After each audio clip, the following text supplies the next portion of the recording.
The Colt 1911 railgun, one of my Grail guns.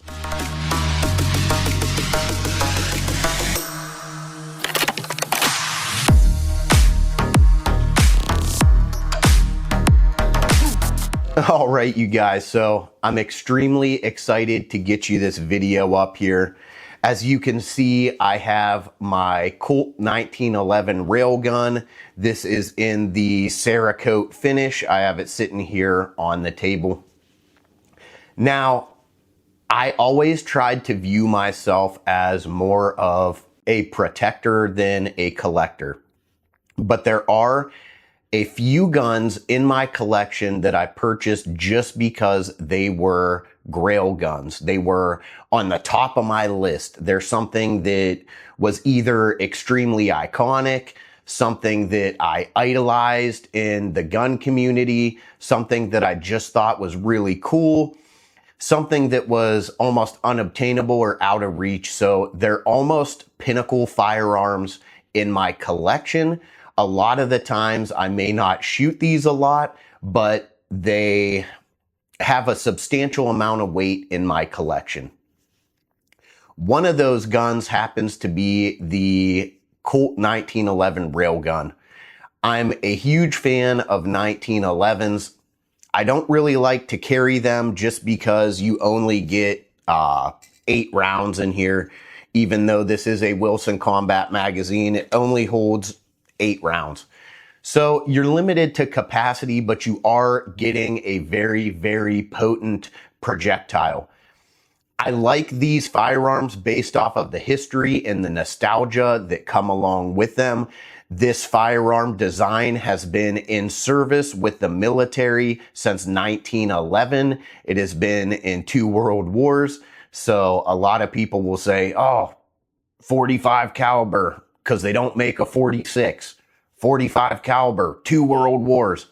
That's absolutely true. This firearm has been in production for a very long time. I would like to say it's one of the most highly produced and highly sought after military firearms throughout the world. That being rivaled with, say, like the Beretta 92 FS.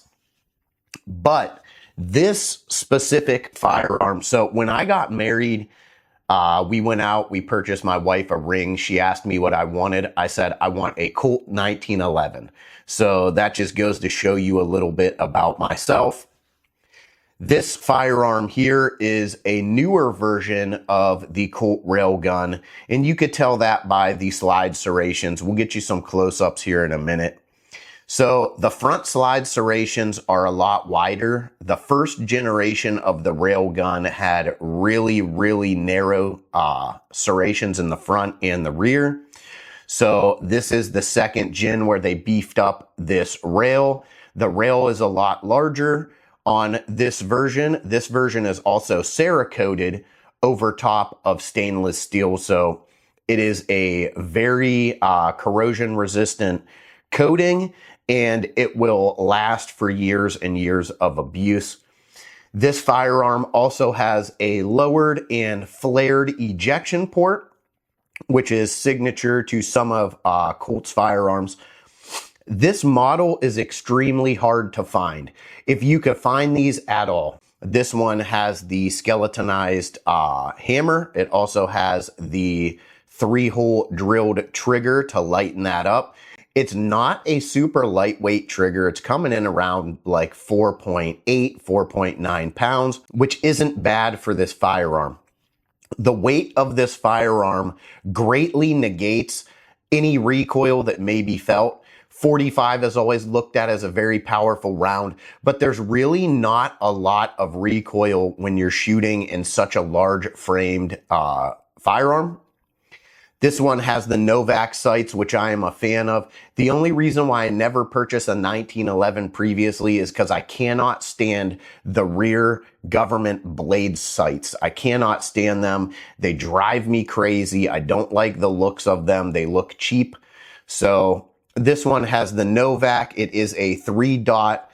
It has a dovetailed front sight as well as a dovetailed rear sight. So these are easily changeable. The only thing I could mention that I don't like, so this has the long stripe mainspring housing on the rear, but it is plastic. So Colt puts plastic in there. You shouldn't have an issue with that at all.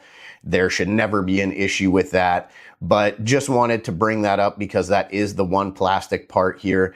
Earlier models did have a very shallow bevel around the magwell. This one does not. It is completely flat. That being said, I have never had an issue reloading this firearm at all. Also has the ambi safety, which was not available on a lot of their firearms. And from Colt, this is a very, very rare firearm just for the fact that Colt does not like to put rails on their firearms. You will find a bunch of 2011s, a bunch of modern pistols where that seems to be very common, but with Colt, it is not. And I wanted this firearm because of that. This is one of my favorite firearms ever produced, especially from Colt. Colt is the second oldest gun manufacturing company in the United States, and there's a great reason why. I have another Grail gun that was gifted to me that I will show you guys here a little bit later, probably on a different video, that is a Colt revolver. But I'm a huge fan of 1911s, and when I got this one, it's hard for me to buy another 1911. It's hard for me to justify a purchase of another gun in the exact same caliber with the exact same capacity, because I don't think any of them hold up to the quality of Colt until you get to that $3,000 to $5,000 mark and you start looking at Dan Wesson's Nighthawks or Alchemy custom weaponry 1911s. So this is one of my Grail guns. I absolutely love this firearm. One of the hardest things though to find for it is a holster that will carry a railed 1911. So Garrett Holsters actually makes one. This is an on the waistband. This firearm I will never carry concealed. It's just too large and too heavy. I have done it once or twice, but it's hard to find a holster that coincides with doing that comfortably. Once I do, I'll probably start carrying it because I absolutely love this firearm, and I'm not really worried about the limited round capacity because, as you can see, these magazines are extremely slim, and I could put 2 more in my pocket and, you know, have 16 rounds ready to go plus the 8 in the firearm. Man, if I had to buy another 1911, I would have to go with anything that has a rail. I just like having that little bit of extra weight down there. I like having the rigidity of that. I also like being able to put a light or a rail on this firearm, especially because with the size of this one, this is a nightstand gun. This is a bedside gun. This is something that you're going to have for bumps in the night. It's not really so much something that you're going to carry out and about. So I think it's absolutely essential to have that rail on there. It just opens the rule of this firearm up completely. So if I do get another 1911, it will definitely have the rail on it. Maybe getting a 2011 here, but I'll let you guys know in the future. All right, you guys. So I wanted to get you a close-up of this gun just so that you can see the amount of beauty that was involved in the machining process here. So a lot of features that this firearm has that are not included on most basic 1911s produced from Colt. You have a national match barrel, and you also have a match trigger in this pistol. So this gun is a direct reflection of the M45, the 1911 that it was requested for special operations in the United States military. So SOCOM units, specific units requested to have the M45A1, which is a firearm that Colt produced to meet the specifications of the special warfare units. So it included the rail, it included the match barrel, it included the match trigger. It also had the Novak style combat sights on it. And those features were specifically requested by these units because it allows this firearm to have unparalleled accuracy and reliability in the field.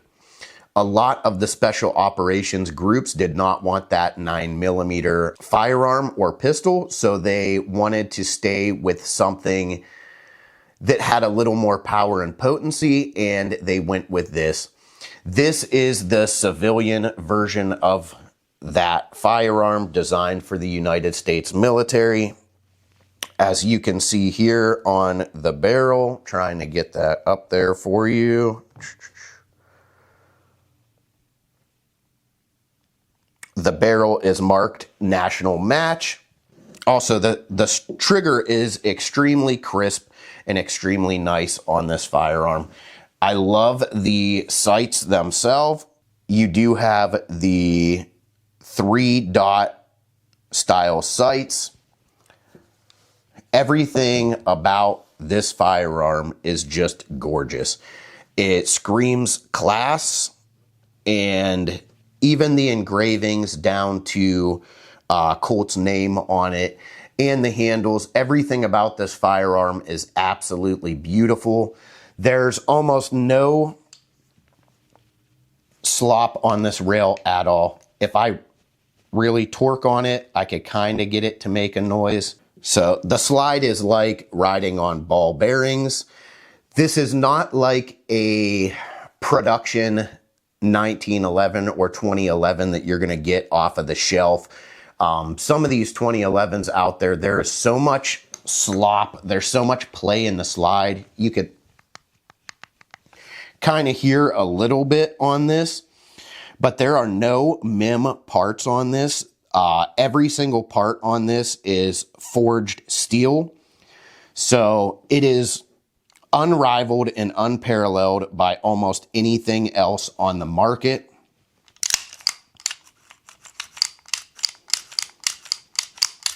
You could just hear that slide. It sounds like this thing is running on ball bearings or glass. It is just absolutely smooth in every aspect.